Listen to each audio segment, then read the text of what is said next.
Hey, what's up, everybody? Welcome back to another Damn Dan Transformers Tuesday. So, as you can see, unfortunately, I don't have another figure for you guys today. But what I decided would be fun is if I reviewed and talked about each one of these movies very briefly. Um, just because I don't know what else to do. But before I do that, I actually have purchased two figures recently, but since they were core classes, I don't know if they were worth a video. If you think they are, leave a comment down below saying that you want to see more core classes, because if that's the case, then I'll make sure to save them. But as you can see, we have Ravage and Shockwave, both from the Bumblebee movie. And I'm very happy with both of these, especially Shockwave. You guys know how much I love Shockwave. And this Ravage is just cool. He's a little puppy, little pup. Um, but yeah, they both transform into really dumb things. Like this guy just turns into like a miscellaneous tank, and then the Ravage is literally just a box, so he can fit inside Shockwave's chest. Um, so there's that. Also, I have this little pop figure, which is very fun. Okay. All right, let's get into the movies. Just have all the movie talk, shall we? Actually, I was gonna start them all down, but I'm gonna start one by one. So I have every physical version of the movies except for Transformers Five, which is crazy because it's like my favorite one. Anyways, Transformers the movie from 1986. So this movie, I actually have it on, as you can see, I have it in 4K Ultra HD and Blu-ray because I'm awesome like that. And I actually got to watch it in 4K because my PS5 plays 4K videos, as you can see here, PS5. It plays 4K DVDs and stuff. So that's very cool. Anyways, this movie is like peak. This is like the epitome of what Transformers should be. If you guys saw my Transformers or Damn Dan Talks About Transformers for 40 Minutes video, you know just how much I love this movie. But yeah, this is the peak. It's what Transformers should be. It's funny, it's corny, it's cheesy, but also it's really epic. There's some banger lines spoken by Unicron. He's a very threatening villain. I like this poster, like Hot Rod being the chosen one or whatever. And then if you notice very subtly, Optimus Prime is like his like outline is just there because he tragically dies in this movie. And then we got the Dinobots fighting around down here. We got Blur over here. You got Daniel Witwicky, love that guy. Unicron, Cup, love Cup.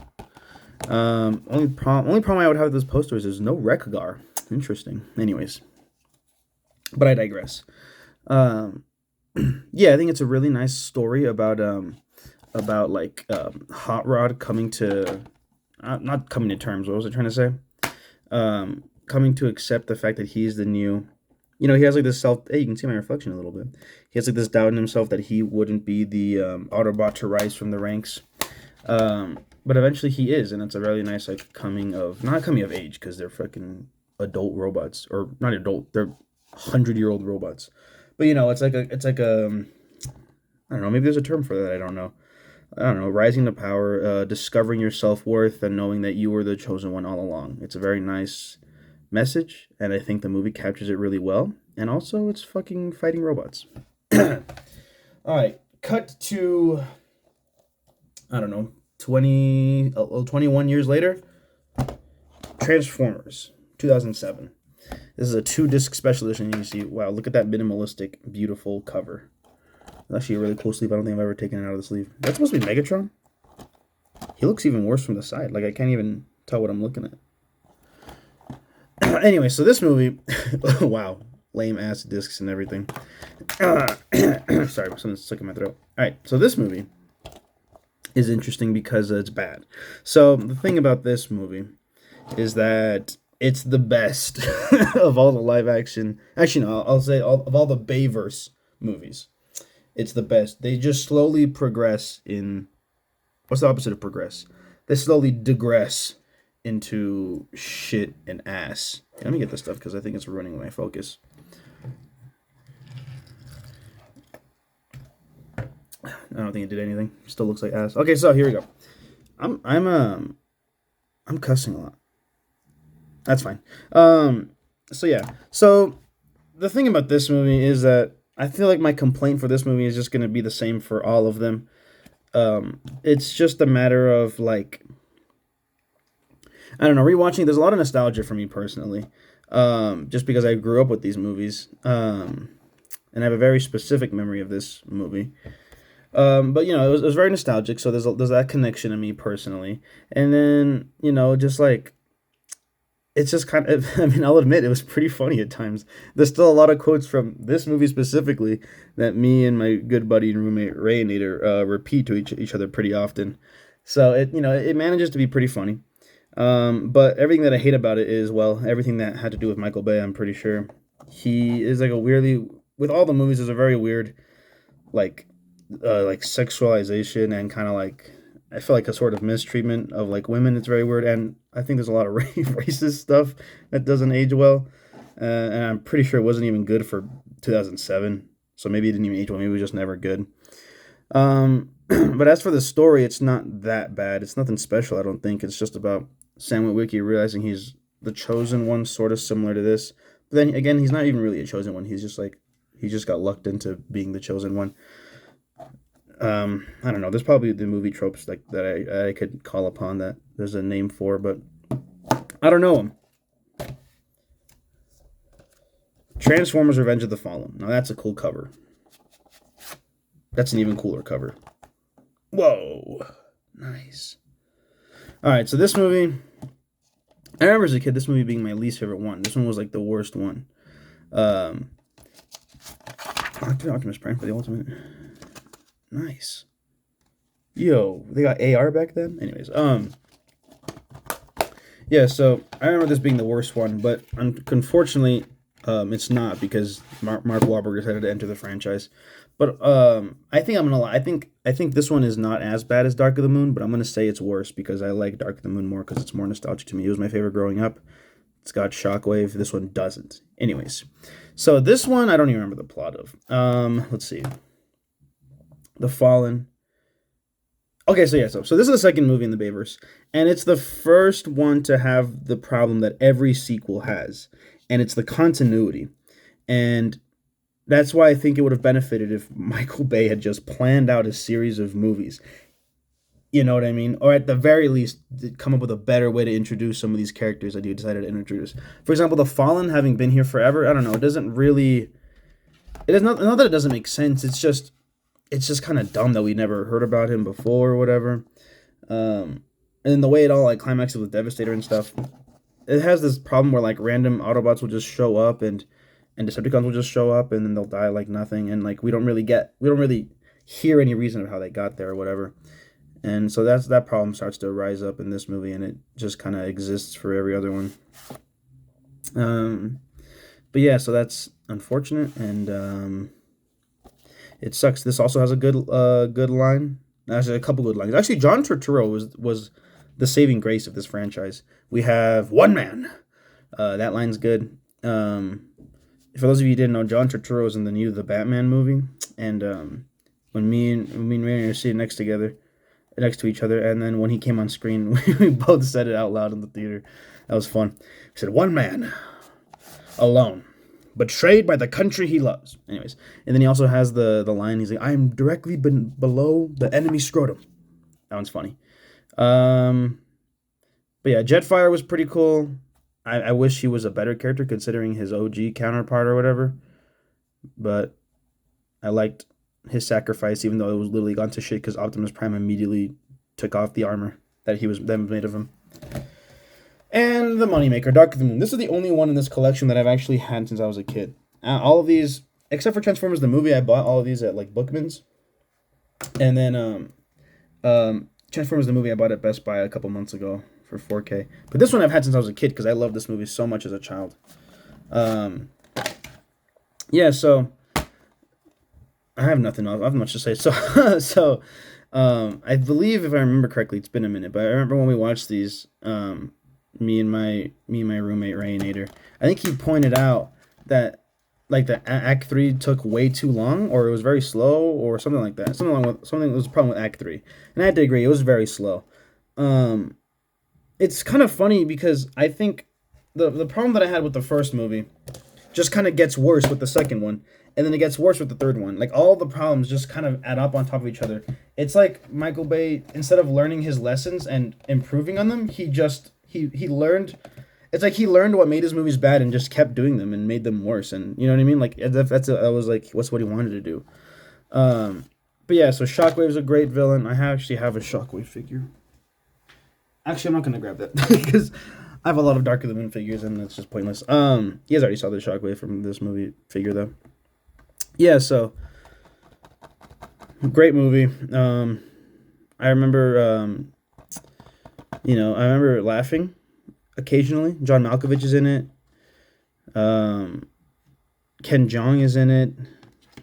Shia LaBeouf's in it. They got rid of Megan Fox, which was, I think she left for like a good reason. I'm pretty sure if I remember correctly. I don't remember what, so I'm not gonna say because I don't want to be wrong. I don't want to disrespect that, but I'm pretty sure she left for a pretty valid reason.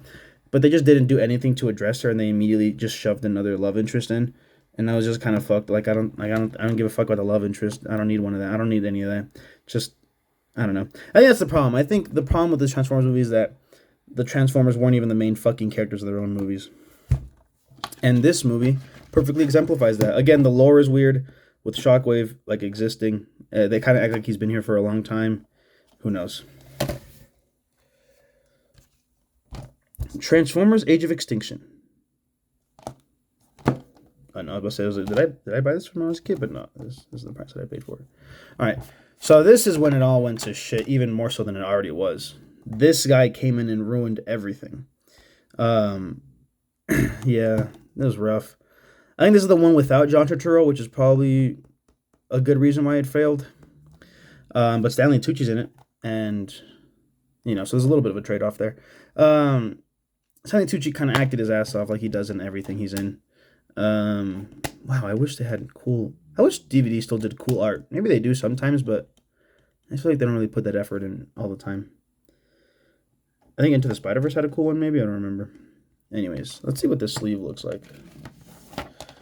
That's pretty cool. I feel like I'm gonna regret doing that. It's gonna be a pain in the butt to put back in. Anyways, so this movie, the plot again, I don't know. The plots are pretty interesting. I think where it's like okay, the first one is like okay, pretty simple stuff. The Transformers are coming to Earth. All right, I'm gonna do this off screen. The Transformers are coming to Earth. Decepticons are bad and all that, blah blah blah. And then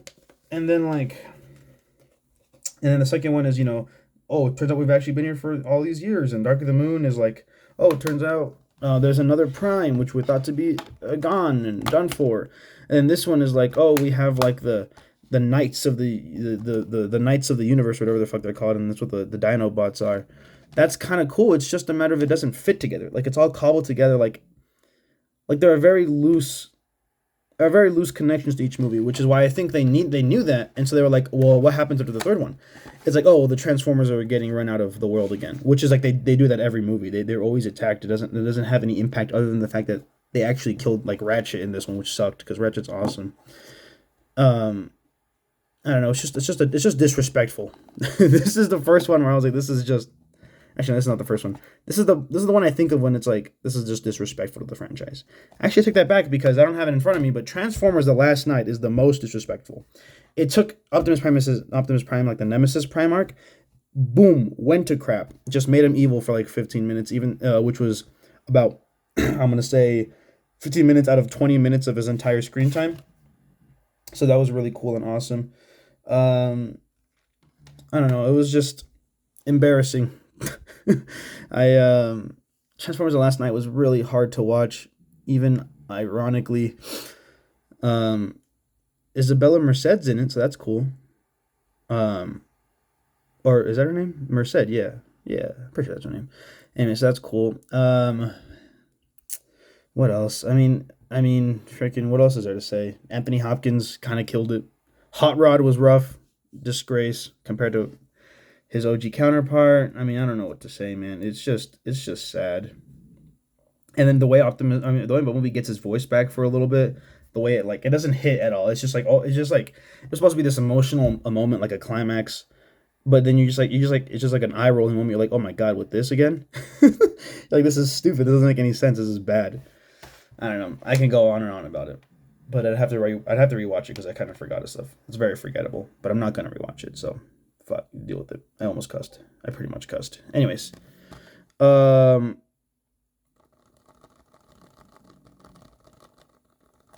Bumblebee, baby.